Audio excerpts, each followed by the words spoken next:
Dans cette vidéo, on va découvrir les paramètres d'un tableau. Cela va permettre de mieux appréhender un tableau. Alors pour commencer, il faut savoir qu'on peut changer le nom de notre tableau.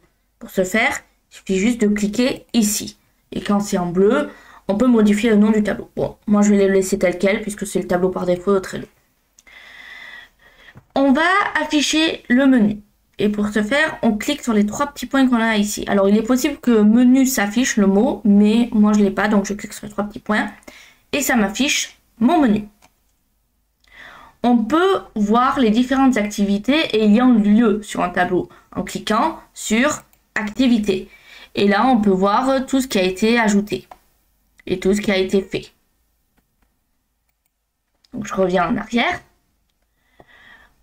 Mais comme je l'ai... Bon, après avoir vu des activités, il y a également les paramètres, les étiquettes, les tâches qui ont été archivées. On va commencer par cliquer sur paramètres.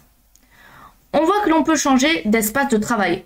Supposons qu'on veut confier le projet à quelqu'un d'autre, on peut le changer d'espace de travail. Pour ce faire, clique sur espace de travail et on sélectionne. Bon, là, sachant que j'en ai qu'un, c'est pas possible. Mais sinon, ils apparaîtraient tous. Donc, je vais fermer.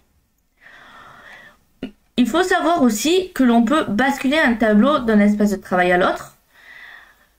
Donc, on peut aussi choisir une couverture pour notre tableau. Donc, couverture de carte et activité, ça permet d'afficher les images jointes et couleurs sur les cartes. Donc, c'est plutôt un choix de forme au final. On a les commentaires pour savoir si on donne ou non le droit de commenter. Donc, c'est désactivé. C'est pour les membres et observateurs, membres de l'espace de travail. On peut également voir qui peut ajouter ou supprimer des membres. Mais on peut faire un autre choix. Donc, par exemple... si on fait ça, on peut voir qu'il y a l'administrateur.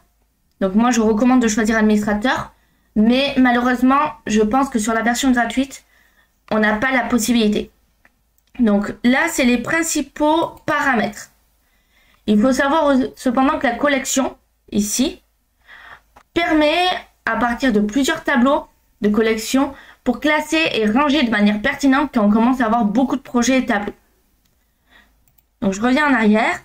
Alors, maintenant, les étiquettes. Alors, ça sera vu très vite par la suite, donc je ne vais pas m'attarder dessus.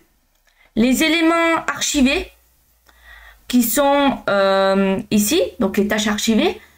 Donc, on peut voir les cartes qui ont été archivées. Donc, ça veut dire que, par exemple, le test, si je décide de l'archiver, ça apparaît ici. Et donc, je peux supprimer, comme ceci.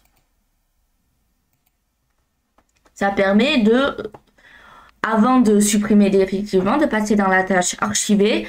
Et comme ça, si jamais il y a une erreur, on peut remettre.